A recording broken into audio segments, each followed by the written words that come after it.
Bismillahirrahmanirrahim. Assalamualaikum warahmatullahi wabarakatuh. Misal langsung aja ya. Perhatikan nih.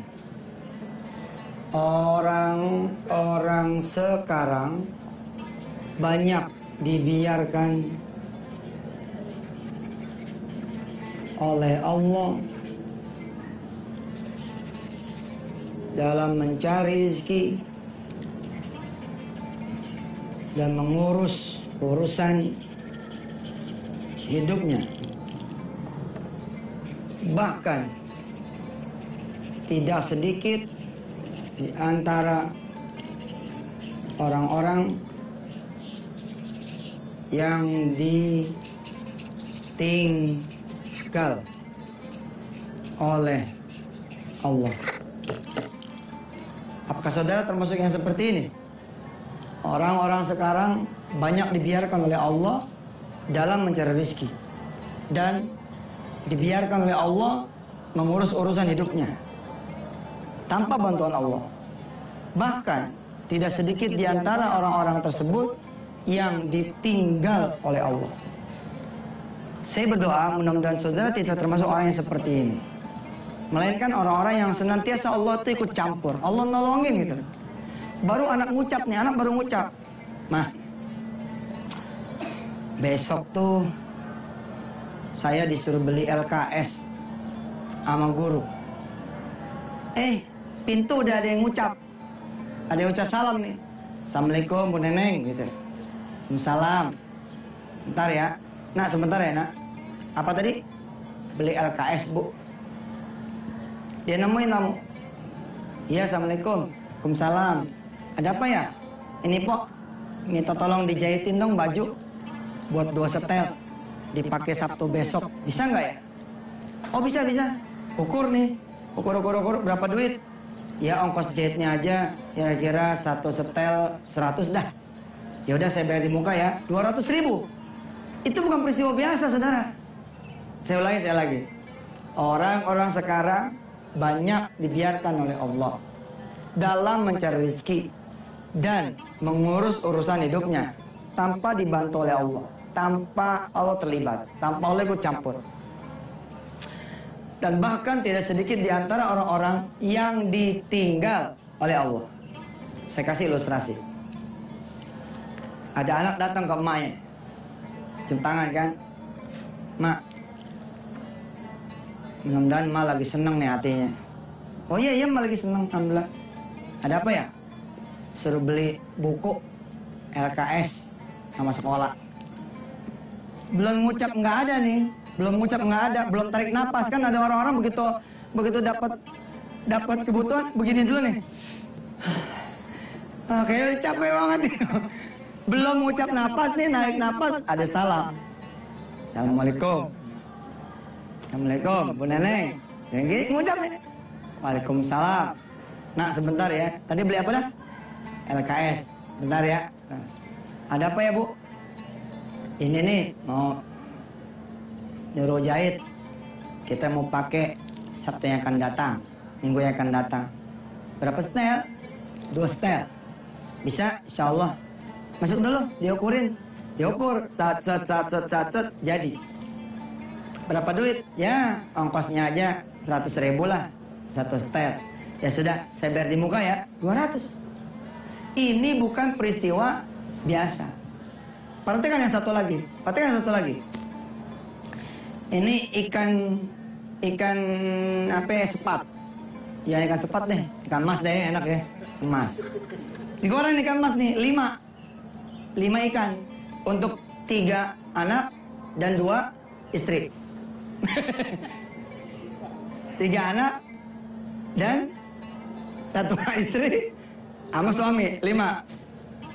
Pemirsa mah udah marah-marah aja, canda. "Ustaz, jangan bercanda begitu." "Iya. Buat 5 orang keluarga, 3 orang anak, 1 orang istri sama suami. Udah dirapin nih, si istri masak nih, 5. Udah dihidangin. Oke. Udah kemudian nasi juga ditaruhin sama sambelnya, sama kobokannya, sama semuanya. Begitu dihidangin, kucing nih, pewet, Rima disikat bos sama kucing. Ini bukan peristiwa biasa loh. Ini bukan peristiwa biasa. Ente harus mikir tuh. Kenapa jadi begini ya? Atau proyek udah tinggal gol doang nih, tinggal gol. Tiba-tiba kesalip, cat. Lewat. Rumah udah ada pembelinya, kita udah prospek kurang lebih sebulan. Udah mau dibayar. Bininya bilang,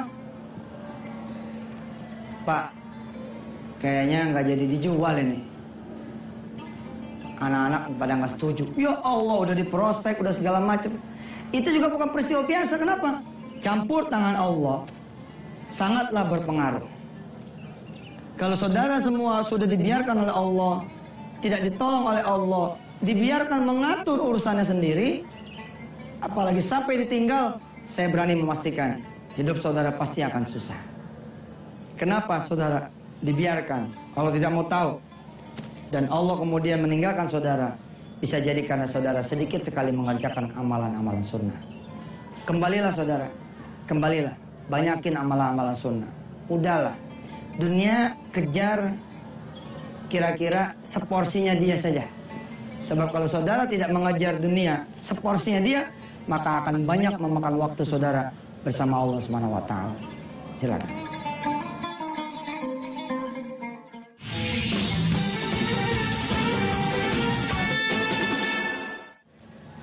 Baik, saudara, yang saya bicarakan ini bukanlah sesuatu yang jauh, tapi dia sesuatu yang dekat. Saudara subhanallah sudah mengalami sendiri betapa berat mencari rezeki, betapa berat mencari penghidupan. Kudu kesana, kudu sini, kudu banting tulang, keras keringat.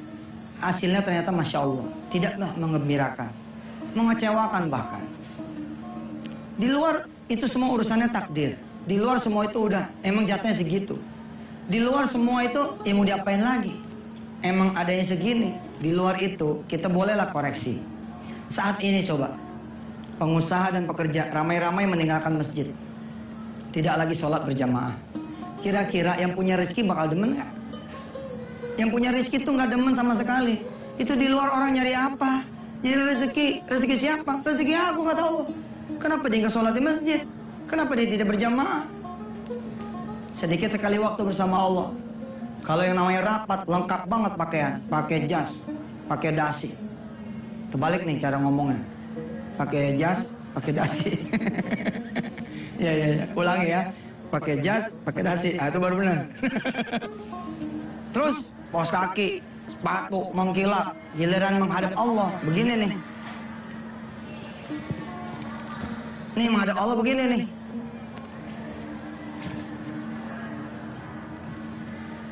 Allah lihat tuh. Gitu ya. Kalau ngadep manusia rapi ya. Kalau ngadep aku begitu ya.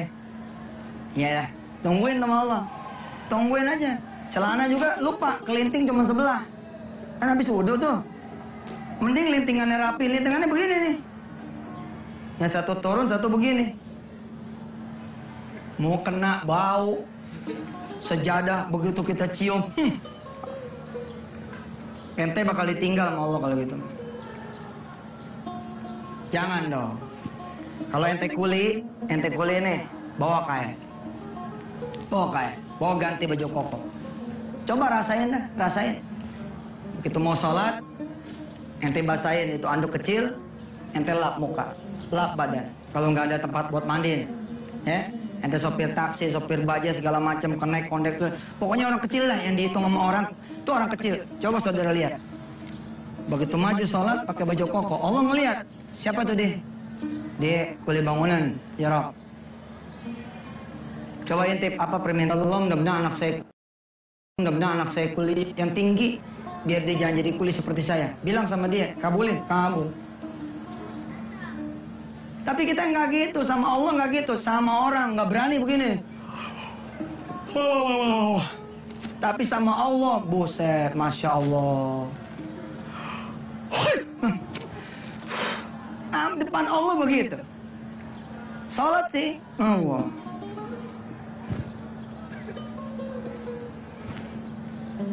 Ada nyamuk nempel set. Kalau lagi rapat sama bos nggak berani tuh. Nggak berani tuh. Lagi ngobrol sama gubernur nggak berani tuh. Batuknya aja begini batuknya. Tapi kira di masjid. Aduh, malu dong sama Allah, malu.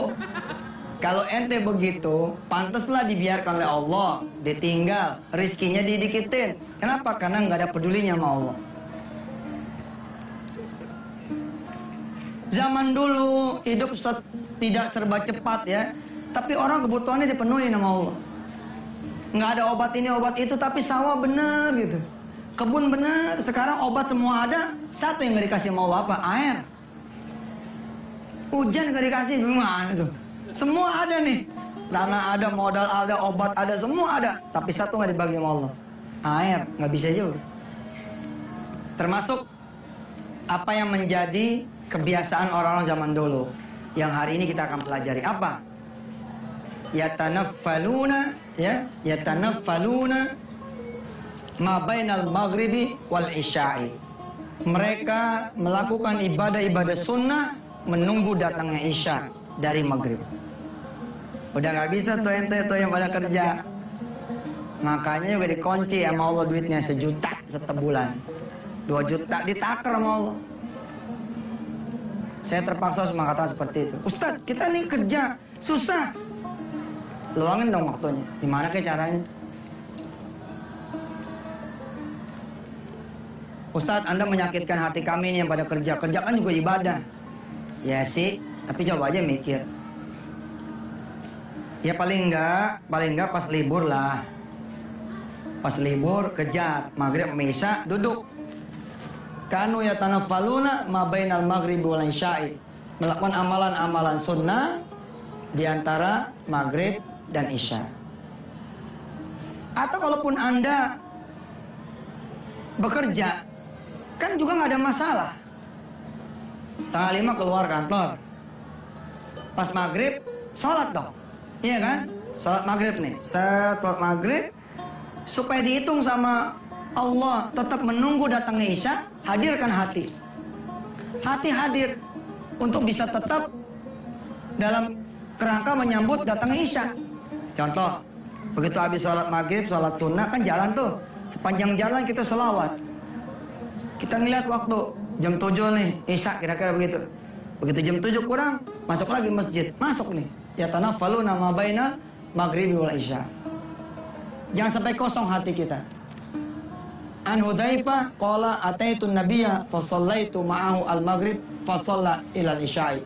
Dari Hudzaifah dia berdatangi Nabi. Lalu aku sholat bersamanya pada sholat maghrib dan kami terus sholat isya. Nanti kita akan lanjutkan setelah berikut ini. Silakan.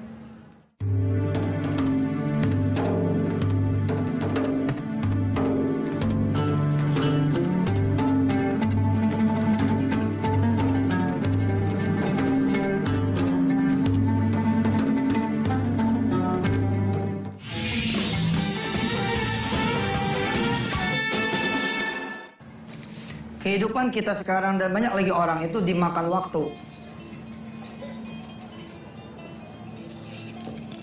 Kenapa? Karena dia tidak mengatur waktu. Kalau dia tidak mau dimakan waktu, dia harus ngatur waktu. Saya bukan sedang menyinggung saudara-saudara semua yang kerja lalu maghrib sampai isya di jalanan. Tapi sekarang saudara jadi tahu. Kenapa saudara gitu loh, buat bayar kontrakan aja, Masya Allah, kudu berdua sama istri. Untuk ngempanin istri makan, anak makan, ente mesti lembur segala macam. Ente jadi tahu sekarang, apa fasal itu. Ibadah 4 rakaat sebelum sesudah nggak bisa. 4 rakaat sebelum asar nggak bisa. Maghrib sama isya nggak bisa. Habis di jalanan. Begitu saatnya saudara bisa, umur saudara udah 65. Sholat udah susah. Masih muda atur waktu, ntar Allah kasih. Subhanallah, ada cerita kok. Ada salah satu porter cerita ya, di salah satu mall. Yang itu loh, apa, yang jual-jual peralatan rumah tangga, apa segala macam itu ya. Saya sambil milih-milih barang, lewat nih dia. Saya panggil, Mas, udah sholat belum? Belum Ustaz. Belum. Jam berapa ini? 4:30 Ustaz. Salat. susah Ustaz, di sini kita nggak ada waktu buat kerja. Wah, ntar ente 5 tahun ke depan begini juga, 10 tahun ke depan begini juga, 15 tahun ke depan begini juga.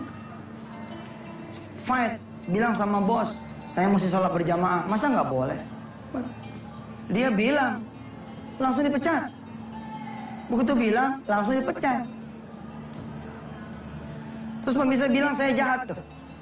Tuh Ustaz, jadi dipecat tuh. Enggak, saya malah baik. Begitu dipecat, bininya bilang, kita buka warung aja. Buka warung.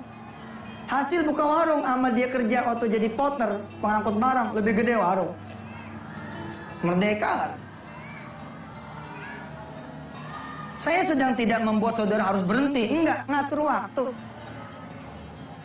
Pulang jam 4, jam setengah 5, saudara masih bisa sebenarnya maghriban. Yang nggak bisa bikin saudara itu maghriban kan saudara bercanda-canda di jalanan.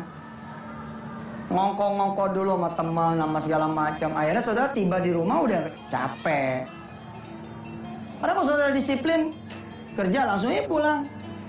Begitu maghrib, belum nyampe rumah, sholat bentar. Sholat sunnah ba'diyah, pergi keluar masjid. Alhamdulillah, motor hilang. Ustadz Yusuf nih. Kenapa gue jadi salahin? Gara-gara gue sholat maghrib nih, motor gue hilang. Ya serahkan sama Allah lah. Ente gak sholat maghrib gue hilang, mau hilang aja.